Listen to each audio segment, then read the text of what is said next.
കോളേജിലെ അധ്യാപകരെ, പോരുക്കര കോളേജിൽ നിന്നും പടിയിറങ്ങുന്ന വിദ്യാർത്ഥി സുഹൃത്തുക്കളെ, മാതാപിതാക്കളെ, സഹോദരീ സഹോദരന്മാരെ, നിങ്ങൾക്ക് കൈകളുണ്ട്, എന്നാൽ എനിക്ക് കൈകളില്ല. നിങ്ങൾക്ക് കാലുകളുണ്ട്, എന്നാൽ എനിക്ക് കാലുകളില്ല. നിങ്ങൾക്ക് അപ്പനുണ്ട്, അമ്മയുണ്ട്, എന്നാൽ എനിക്ക് അപ്പനും അമ്മയും ഇല്ല. ഒരുപക്ഷെ വല്ല നായ്ക്കളോ മറ്റു മൃഗങ്ങളോ ഒരു നേരത്തെ ഭക്ഷണത്തിനായി എന്നെ ഭക്ഷിച്ചേനെ. പക്ഷേ ദൈവം എന്നെ കൈവിട്ടില്ല.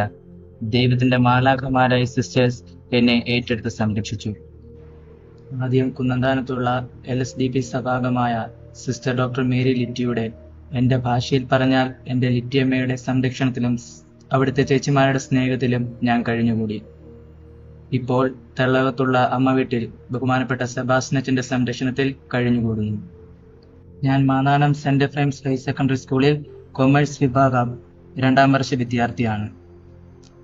ഈ കലാലയത്തിൽ നിന്നും പടിയിറങ്ങുന്ന ചേച്ചിമാരോടും ചേട്ടന്മാരോടും എനിക്ക് പറയാനുള്ളത്, ജീവിതത്തിൽ നാം നേരിടേണ്ട 4 സത്യങ്ങളെക്കുറിച്ചാണ്. ദൈവം നമ്മുടെ എല്ലാവരുടെയും തലയിൽ ഒരു വര വരച്ചിട്ടുണ്ട്. അതനുസരിച്ച് നമ്മുടെ ജീവിതം മുൻപോട്ട് പോകൂ. അതാണ് നമ്മുടെ വിധി. അതിൽ നാം വിശ്വസിക്കണം. 1ാമത്തെ സത്യം നമ്മുടെ ജനനമാണ്. നമ്മൾ ഓരോരുത്തരും ഇന്ന വർഷം, ഇന്ന മാസം, ഇന്ന ദിവസം, ഇന്ന സമയത്ത്, ഇന്ന സ്ഥലത്ത്, ഇന്ന മാതാപിതാക്കളിൽ നിന്ന് ജനിക്കുന്നു അല്ലെങ്കിൽ ജനിച്ചു എന്നുള്ളത് ദൈവനിശ്ചയമാണ്. എന്നെ എന്തുകൊണ്ട് അംബാനിയുടെ മകനായി ജനിപ്പിച്ചില്ല എന്ന് പരാതിപ്പെടുവാൻ നമുക്ക് ആർക്കും അവകാശമില്ല. എന്നെ എന്തുകൊണ്ട് കൈയും കാലും ഇല്ലാത്തവനായി സൃഷ്ടിച്ചു എന്ന് പരാതിപ്പെടുവാൻ എനിക്ക് അവകാശമില്ല. കാരണം ഇതെന്റെ തലവരെയാണ്. ഇത് നാം സ്വീകരിക്കണം. 2ാമത്തെ സത്യം നമ്മുടെ ജീവിതാന്തസ്സാണ്. നമ്മുടെ ജീവിതത്തിൽ നാം എങ്ങനെ ജീവിക്കണം, നമ്മുടെ ജീവിതത്തിൽ നാം എന്ത് ചെയ്ത് ജീവിക്കണം എന്നത് ദൈവനിശ്ചയമാണ്. ഇവിടെ ഇരിക്കുന്ന എല്ലാവരും ഡോക്ടർമാരായ, അല്ലെങ്കിൽ ഇവിടെ ഇരിക്കുന്ന എല്ലാവരും കർഷകരായ, അല്ലെങ്കിൽ ഇവിടെ ഇരിക്കുന്ന എല്ലാവരും അച്ഛന്മാരായ, ഡോക്ടർമാരുടെ പണി ആര് ചെയ്യും? കർഷകരുടെ പണി ആര് ചെയ്യും? സമൂഹത്തിന്റെ ആവശ്യമനുസരിച്ച് ദൈവം ഓരോരുത്തർക്കും ഓരോ ജീവിതാന്തസ്സ് നൽകുന്നു. അത് നാം സ്വീകരിച്ചേ പറ്റൂ. BCക്കും BComനൊക്കെ പഠിച്ച് നിങ്ങൾ പഠിച്ചതുമായി യാതൊരു ബന്ധവുമില്ലാത്ത ജോലിയിലായിരിക്കും ചിലപ്പോൾ പ്രവേശിക്കുക.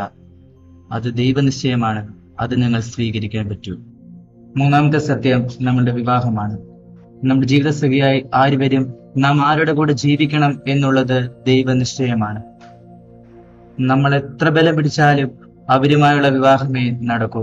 പുരുഷന് ദൈവം ജന്മം നൽകുമ്പോൾ അവന് വേണ്ടിയുള്ള സ്ത്രീയെ ദൈവം എവിടെയെങ്കിലും കരുതിയിരിക്കും. ഈ അടുത്ത കാലത്ത് തിരുവനന്തപുരത്തുള്ള ഒരു പയ്യൻ കണ്ണൂരുള്ള ഒരു സ്ത്രീയെ വിവാഹം കഴിച്ചു. അവന് തിരുവനന്തപുരത്ത് പെണ്ണ് കിട്ടാഞ്ഞിട്ടാണോ, അല്ലെങ്കിൽ അവനടുത്ത് ഏതെങ്കിലും ജില്ലയിൽ നിന്ന് പെണ്ണ് കിട്ടാഞ്ഞിട്ടാണോ? ഇഷ്ടപ്പെട്ടാലും ഇല്ലെങ്കിലും എന്റെ സഹോദരങ്ങളെ, ദൈവം നിശ്ചയിക്കുന്ന ആളുമായി മാത്രമേ നമുക്ക് ജീവിക്കുവാനാവൂ. 4ാമത്തെയും അവസാനത്തെയും സത്യം നമ്മുടെ മരണമാണ്. നാം എവിടെ എങ്ങനെ മരിക്കണമെന്നുള്ളത് ദൈവനിശ്ചയമാണ്. പ്രിയമുള്ളവരെ, ഇതാണ് നാം ജീവിതത്തിൽ മനസ്സിലാക്കേണ്ട, നാം ജീവിതത്തിൽ പഠിക്കേണ്ട 4 സത്യങ്ങൾ. ദൈവനിശ്ചയം പോലെ എല്ലാം നടക്കട്ടെ എന്ന് പറഞ്ഞ് വെറുതെ കുത്തിയിരിക്കുവാൻ നമുക്ക് അവകാശമില്ല. നമ്മുടെ കഴിവുകളും നമ്മുടെ ജീവിത സാഹചര്യങ്ങൾ വളർത്തി നമ്മുടെ ജീവിതത്തെ മുൻപോട്ട് കൊണ്ടുപോകുമ്പോൾ ദൈവം തമ്പുരാൻ തന്റെ പദ്ധതി അനുസരിച്ച് നമ്മുടെ ജീവിതത്തെ നിയന്ത്രിച്ചുകൊള്ളും. നിങ്ങളെല്ലാവരും ഒത്തിരി സ്വപ്നങ്ങൾ കാണുന്നവരാകണം. നിങ്ങളുടെ ജീവിതത്തിൽ നിങ്ങൾക്ക് ഒരാളെ സഹായിക്കാൻ പറ്റുന്നുണ്ടെങ്കിൽ ഈ പ്രപഞ്ചം മുഴുവൻ നിങ്ങളുടെ സ്വപ്നം, നിങ്ങളുടെ ലക്ഷ്യം സാക്ഷാത്കരിക്കുവാൻ നിങ്ങൾക്ക് വേണ്ടി പണിപ്പെടുമെന്ന് പൗലോ കൊയ്ലോ പറയുന്നുണ്ട്. ഈ കുട്ടനാട്ടിൽ നിന്ന് സ്വപ്നങ്ങൾ കണ്ട് പ്രസിദ്ധനായ ആളാണ് നിങ്ങളുടെ നാട്ടുകാരൻ വിശുദ്ധ ചാവറയച്ചൻ. ഈ കോളേജിന്റെ പേരുകാരനായ പോരുക്കര തോമാച്ചൻ ഈ ചമ്പക്കുളംകാരനാണ്. പ്രസിദ്ധ സാഹിത്യകാരൻ തകഴി ശിവശങ്കരപിള്ള ഈ UP സ്കൂളിൽ പഠിച്ചിട്ടുണ്ട്. അവർക്കൊരു സ്വപ്നമുണ്ടായിരുന്നു. ആ സ്വപ്നങ്ങളുടെ പിന്നാലെ അവർ പോയി. യാതൊരു സൗകര്യങ്ങളോ യാതൊരു സാഹചര്യങ്ങളോ ഇല്ലാതിരുന്ന ഈ കുട്ടനാട്ടിൽ നിന്നും അവർ ലോകപ്രസിദ്ധരായി. ഒന്നിനും നിങ്ങൾ തോറ്റുകൊടുക്കരുത്. ചമ്പക്കുളമല്ല നിങ്ങൾ ഉദ്ദേശിക്കുന്ന ലോകം. കുട്ടനാടല്ല, ആലപ്പുഴ ജില്ലയല്ല, കേരളമല്ല, ഇന്ത്യയല്ല, അതിനപ്പുറത്ത് മറ്റൊരു ലോകം ഉണ്ട് എന്നുള്ള സത്യം നിങ്ങൾ മനസ്സിലാകണം. ഈ ലോകം കടുത്ത മത്സരങ്ങളുടേതാണ്. പിടിച്ചു നിൽക്കണമെങ്കിൽ കടുത്ത മത്സരങ്ങൾ നടത്തിയേ പറ്റൂ. നമ്മുടെ ജീവിത സാഹചര്യങ്ങളും നമ്മുടെ കഴിവുകളും വളർത്തിയെടുത്ത് വികസിപ്പിച്ച് ഈ ലോകത്തോട് നമ്മൾ പൊരുതണം. എന്നെ കൊണ്ടൊന്നിനും കൊള്ളില്ല, എന്നെ കാണാൻ കൊള്ളില്ല തുടങ്ങിയ ചിന്തകൾ, പ്രിയമുള്ളവരെ, നിങ്ങൾ ജീവിതത്തിൽ വെച്ചു പുലർത്തരുത്.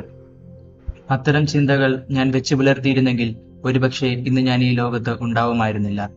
എനിക്കെല്ലാം സാധ്യമാണെന്ന ചിന്തയോടെ ജീവിതത്തെ മുൻപോട്ട് കൊണ്ടുപോവുക. നെഗറ്റീവായിട്ടുള്ള ഒരു ചിന്തയും നിങ്ങളുടെ ജീവിതത്തിൽ ഉണ്ടാവരുത്. ഇതൊന്നും ശരിയല്ല, എന്നെ കൊണ്ടൊന്നും ആവില്ല, ഈ ലോകം ശരിയല്ല, എന്റെ മാതാപിതാക്കൾ ശരിയല്ല, എന്റെ സഹോദരങ്ങൾ ശരിയല്ല തുടങ്ങിയ ചിന്തകൾ പാടെ ജീവിതത്തിൽ നിന്ന് മാറ്റി ശുഭാപ്തി വിശ്വാസത്തിൽ ജീവിക്കുവാൻ പഠിക്കുക. നിങ്ങളുടെ ഒരു സഹോദരന്, സഹോദരിക്ക് അല്ലെങ്കിൽ ആർക്കുമാവട്ടെ നിങ്ങൾ ഒരു ഉപകാരം ചെയ്യാൻ, ഒരു സഹായം, ഒരു നന്മയെങ്കിലും ചെയ്യാതെ മുൻപോട്ട് പോകരുത്. നിങ്ങളുടെ ഒരു പ്രോത്സാഹനത്തിന്റെ ഒരു വാക്ക്, ഒരു പുഞ്ചിരി, ഒരു തലോടൽ, സാരമില്ല ഞാൻ നിന്റെ കൂടെയുണ്ട് എന്നൊരു വാക്ക്, ഇങ്ങനെ എന്തെങ്കിലും ഒരു സഹായം, ഒരു നന്മയെങ്കിലും ചെയ്താൽ നിങ്ങളുടെ ജീവിതം ധന്യമാകും. വിശുദ്ധ ചാവറയച്ചൻ പറയുന്നത് പോലെ, നിന്റെ ഒരു ദിവസത്തിൽ ഒരു നന്മ, ഒരു സഹായമെങ്കിലും നീ ചെയ്യുന്നില്ലെങ്കിൽ നിനക്ക് അത്താഴം കഴിക്കുവാൻ അനുവാദമില്ല. മറ്റുള്ളവരുടെ സഹായങ്ങളും മറ്റുള്ളവരുടെ നന്മകളും കൊണ്ടുമാണ് ഞാൻ ജീവിക്കുന്നത്. എന്നെ എന്തിനിങ്ങനെ സൃഷ്ടിച്ചു ദൈവമേ എന്ന് പല നിമിഷങ്ങളിലും ദൈവത്തോട് ചോദിച്ചിട്ടുണ്ട്. എന്നെ സൃഷ്ടിച്ചപ്പോൾ എന്തോ മാനുഫാക്ചറിംഗ് ഡിഫക്റ്റ് പറ്റി. പക്ഷെ ഞാൻ അതിനെ അംഗീകരിക്കുകയാണ്. കാരണം ഇന്നെന്നെ സഹായിക്കുവാൻ, ഇന്നെന്നെ തീറ്റിപ്പോറ്റുവാൻ, ഇന്നെന്നെ വളർത്തുവാൻ ആ ദൈവം എനിക്ക് എത്രയോ പേരെ തന്നിരിക്കുന്നു. സാഹചര്യങ്ങളിൽ നിരാശപ്പെടാതെ ജീവിതം മുൻപോട്ട് കൊണ്ടുപോവുക. നമ്മളെ സൃഷ്ടിച്ച് നമുക്ക് ജീവൻ നൽകിയ നമ്മുടെ ദൈവം തമ്പുരാനോട് നമ്മൾ ജീവിക്കാൻ പഠിക്കുക. നിങ്ങളെ വളർത്തി വലുതാക്കിയ നിങ്ങളുടെ മാതാപിതാക്കളെ നിങ്ങൾ ഒരിക്കലും വിഷമിപ്പിക്കരുത്. നിങ്ങളുടെ ജീവിതം മറ്റുള്ളവരുടെ ജീവിതമായി കമ്പയർ ചെയ്യാതിരിക്കുക. നിങ്ങളുടെ ജീവിതം, നിങ്ങളുടെ കഴിവുകൾ, നിങ്ങളുടെ ജീവിത സാഹചര്യം, അവയിൽ കാലൂന്നി ജീവിതത്തെ മുൻപോട്ട് കൊണ്ടുപോകുവാനാണ് ദൈവം ആഗ്രഹിക്കുന്നത്. കൂടിയിരിക്കുന്ന എല്ലാവരുടെയും പേരിൽ എന്റെ ചേട്ടന്മാരോടും ചേച്ചിമാർക്കും 100 മേനി വിജയം ആശംസിക്കുന്നു, പ്രാർത്ഥിക്കുന്നു. നിങ്ങളെ കാണുവാനും നിങ്ങളോട് സംസാരിക്കുവാനും എനിക്ക് അവസരം തന്ന